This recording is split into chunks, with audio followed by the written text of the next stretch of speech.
Assalamualaikum warahmatullahi wabarakatuh. Kita bertemu lagi dalam mata kuliah hidrogeologi dan sumber daya air tanah. Sekarang kita akan membahas masalah hidrogeologi di pertambangan, di kegiatan pertambangan. Tentunya materi ini akan berseris dalam perkuliahan tatap muka mengenai mitigasi dan akan kami kombinasikan dengan responsi mengenai groundwater modeling untuk estimasi berapa jumlah air yang harus kita handle untuk dewatering di kegiatan tambang. Ya, seperti diketahui ya masalah hidrogeologi dan hidrogeokimia. Ya saya beri nama ini karena nama lab kami hidrogeologi dan hidrogeokimia. Ya, salah satunya adalah bagaimana kami mengidentifikasi dan memberikan solusi mengenai masalah air di pertambangan. Ya, air sebagai sumber daya tentunya kalau kita ketemu dengan sumber daya bumi lainnya bisa jadi air tidak kita inginkan dan harus kita handle, ya harus kita manage dengan baik sehingga menjadi salah satu problem yang harus ditangani di kegiatan pertambangan mineral dan batu bara khususnya. Ya. Nah, ini penting kita harus menyadari bahwa ada yang namanya hazard ya atau sumber dari bahaya, hazard, sumber bencana atau masalah yang mungkin tidak akan hilang. Ya, kalau itu sumbernya ada di bumi, tidak ada hilang. Dan apa itu resiko? Ya, nah, karena saya beri bahasan ini karena kegiatan tambang itu menghadapi dua hal ini yang tidak bisa kita hindari. Ya, resiko adalah kemungkinan ya kerugian atau injury atau kematian akibat tadi yang ada hazard, ada kegiatan. Jadi sumbernya ada, tapi karena kita beraktivitas tentunya mengakibatkan ada risiko. Itu adalah hazard dan risk. Ya. Nah, mitigasi, kita perlu mitigasi di sini. Adalah kegiatan kita untuk mengurangi bagaimana masalah itu bisa terjadi. Mengurangi resiko. Intinya mengurangi probabilitas keterjadian masalah. Misalnya dalam hidrogeologi kita harus mengurangi kemungkinan adanya air yang berlebih dalam satu ekskavasi atau penggalian baik di tambang terbuka ataupun tambang bawah tanah. Nah, ini perlu kita pelajari geohazard di bidang pertambangan ya. Umumnya ada proses eksogen, di sini ada proses endogen ya. Nah, air ya ada yang dari atmosferik, ya air dari atmosfer, air hujan. Ya masalah air nih dari atmosfer biasanya nanti di tambang terbuka ya. Ya, curah hujan, lama hujan ya mengakibatkan beberapa masalah longsor, gerakan tanah dan banjir. Nah, tapi air juga ada di masalah sebagai masalah endogen. Jadi air ini muncul dua kali dari proses eksogen dan morfogen. Jadi geohazardnya saya bagi tiga dan bisa saja lebih. Ada eksogen, morfologi, ya dibagi morfologi dan endogen dari di bawah sana. Ini akibat adanya struktur dan batuan. Nah, air tanah muncul di sini. Air tanah. Air tanah mengakibatkan adanya peningkatan air, tekanan pori. Bisa mengakibatkan gerakan tanah, longsor, dan failure dari slope kalau di tambang terbuka. Atau jumlah air yang berlebih di bukaan tambang bawah tanah sehingga kita sulit beraktivitas mengakibatkan kehilangan waktu pekerjaan, efisiensi rendah, ya, dan banyak hal yang mengakibatkan kerugian. Ya. Dan ada hal-hal lain menjadi kombinasi ada magmatik dan tektonik.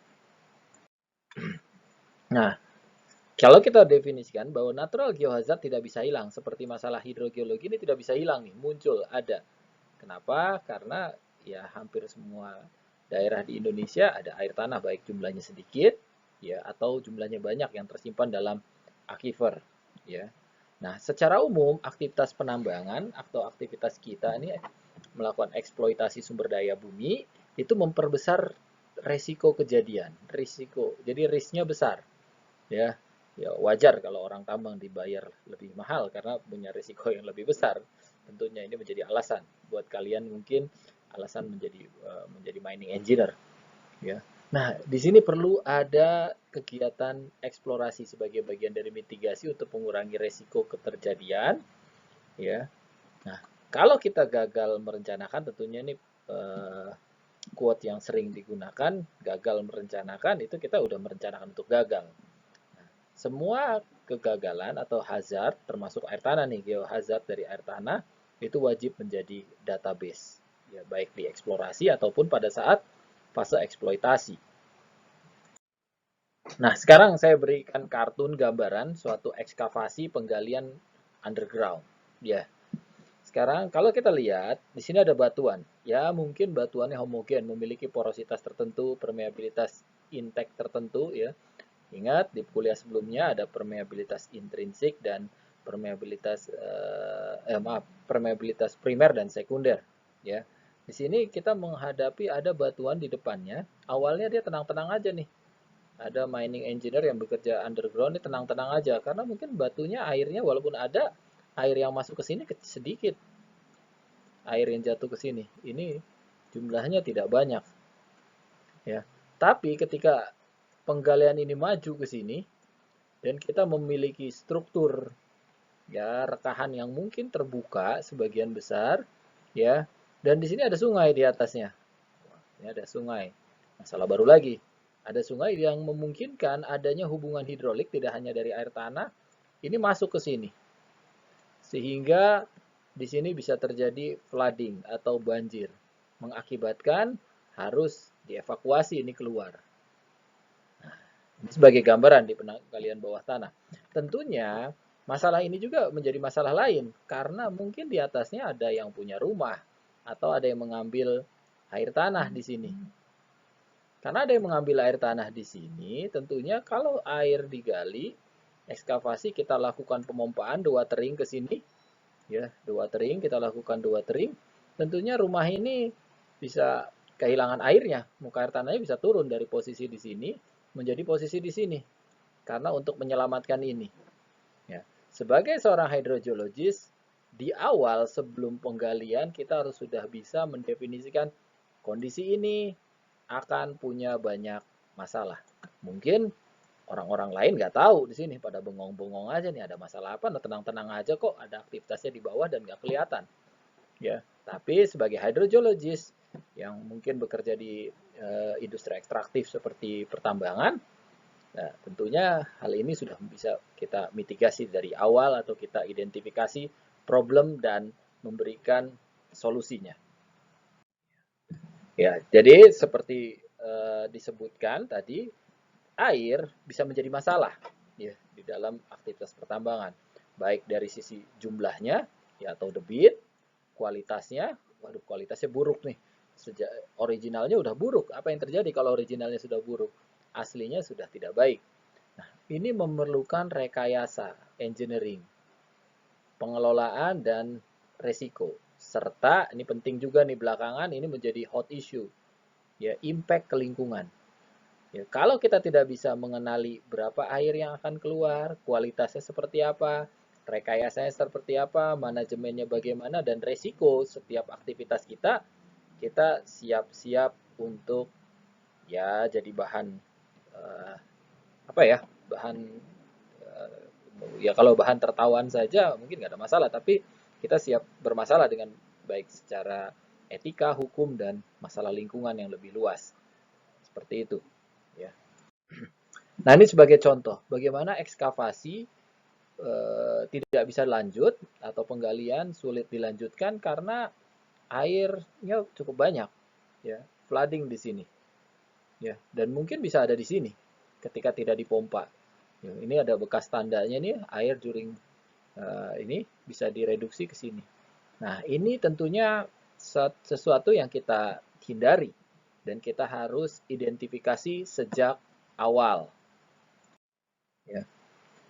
Apa yang perlu kita catat dalam masalah hidrogeologi dalam pertambangan? Nah, kondisi hidrogeologi termasuk hidrologi. Ya, hidrologinya juga penting, air permukaan. Ya, karena kalau kita di air di tambang terbuka mungkin dominan air permukaan ketika hujan itu terjadi, ya, air limpasan. Tentunya kita juga harus memahami kondisi geologi dan kondisi meteorologi, curah hujan, perilaku hujan, berapa hari, lama hujan, durasi hujan ya. Ini banyak yang harus kita pelajari. Nah, Kita juga harus mengetahui sistem hidrogeologi ini kemana, apakah berhubungan dengan suatu sistem cekungan air tanah, ya, berhubungan dengan suatu aquifer yang sangat produktif dan dimanfaatkan. Nah, mungkin teknologi yang kita punya bisa menjawab itu dengan tracer, baik tracer aktif atau pasif dengan isotop tracer misalnya. Tentunya ini ada nih di lab hidrogeologi dan hidrogeokimia bagi yang mau belajar mengenai isotop. Nah, bagaimana hidrogeokimia air? Ya, kualitasnya, jangan-jangan kualitasnya memburuk setelah kita lakukan aktivitas penambangan atau penggalian, atau memang secara alami kualitasnya sudah buruk sehingga kita dibekali masalah kimia air tanah. Ya, di pertemuan sebelumnya kita sudah membahas sekilas hidrogeokimia air. Tapi untuk lebih detail, saya berharap Anda bisa ngambil mata kuliah hidrogeokimia terapan. Ya. Nah, ini juga sudah dibahas. Parameter aquifer itu sangat penting untuk menentukan kuantifikasi jumlah atau jumlah air yang harus kita handle. Ya, tadi masalah kualitas, ini masalah jumlah air yang kita handle. Kita harus tahu parameter aquifer yang kita gunakan sebagai dasar modeling. Nanti kita akan bahas modeling. Jadi, ini tulisan saya jelek. Nah, tentunya ada limitasi dan asumsi dengan keterbatasan jumlah data. Jumlah datanya sedikit, limited number of test, atau jumlah data sebagian tidak reliable, ya. Ini juga penting. Oke.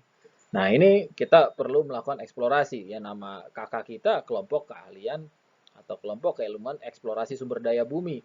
Sumber daya bumi termasuk tanah, ya, mineral yang terkandung di dalam tanah, air, ya, itu sumber daya bumi. Termasuk air sebagai masalah. Nah, kita perlu melakukan yang namanya eksplorasi dan pengujian. Itu yang menjadi dasar kami, ya, tentunya dari Lab Hidrogeologi dan Hidrogeokimia mewajibkan Anda praktikum pengujian. Nggak lulus praktikum, nggak lulus kuliah ini.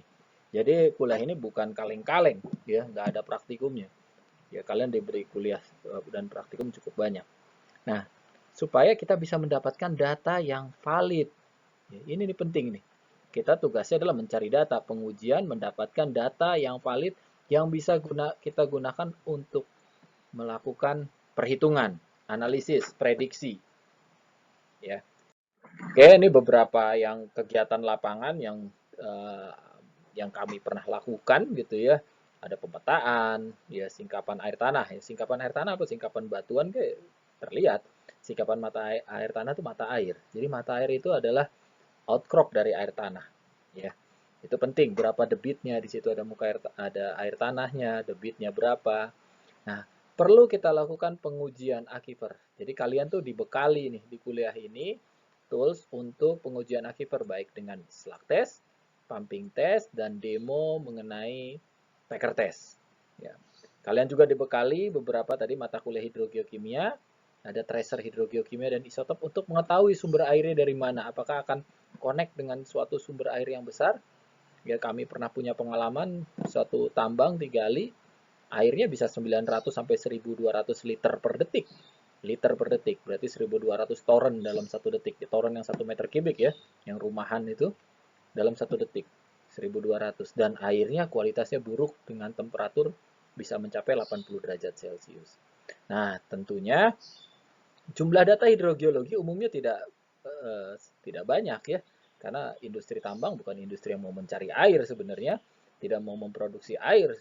Ya, tentunya ada pendekatan, approach, ya, data geologi dan data geoteknik lain yang dikembangkan oleh beberapa peneliti sebelumnya. Saya ambil di sini Xu, ya, tahun 2019 bagaimana 2009 menghubungkan data geoteknik, log tiltologi dengan beberapa pengujian packer test di zona-zona yang terbatas jumlahnya dengan bisa memprediksi nilai permeabilitas atau hydraulic conductivity. Ya. Ini contoh, ya, kalian tentunya ini saya berikan contoh, selipkan di sini. Kalian kan pernah akan melakukan praktikum nih.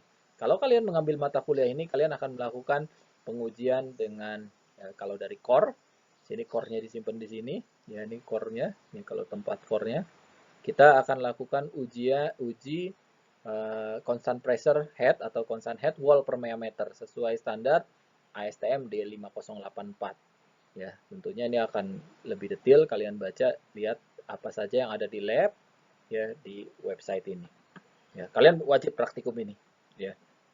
Oke, selanjutnya slug test, pumping test, dan packer test sudah diberikan di kuliah sebelumnya untuk mendapatkan data untuk melakukan mitigasi dan identifikasi masalah hidrologi dan hidrogeologi di aktivitas tambang. Ya. Ini contohnya ada beberapa aktivitas. Ya. Oke. Nah, ini akan kita bahas dalam kuliah tatap muka nih. Dan sebenarnya ada permeability di fracture rock sudah dibahas di kuliah lain di bagian packer test nih, saya sudah bahas. Ya, ini ada pendekatan yang akan kita dekati biasa ini. Kita akan kuliah ini di kuliah tatap muka. Ya, ya. Jadi ini ada contoh bagaimana kami melakukan pemodelan hydroconductivity atau permeabilitas batuan distribusi dalam 3 dimensi menggunakan data packer test. Karena kami butuh heterogenitas data karena penggalian atau ekskavasi underground misalnya itu kita perlu diidentifikasi di tiap zona. Ya, ini pernah kami tulis dalam suatu proceeding dan dipresentasikan di Jepang. Ya, mungkin itu kuliah ini akan dilanjutkan dalam kuliah tatap muka. Assalamualaikum warahmatullahi wabarakatuh.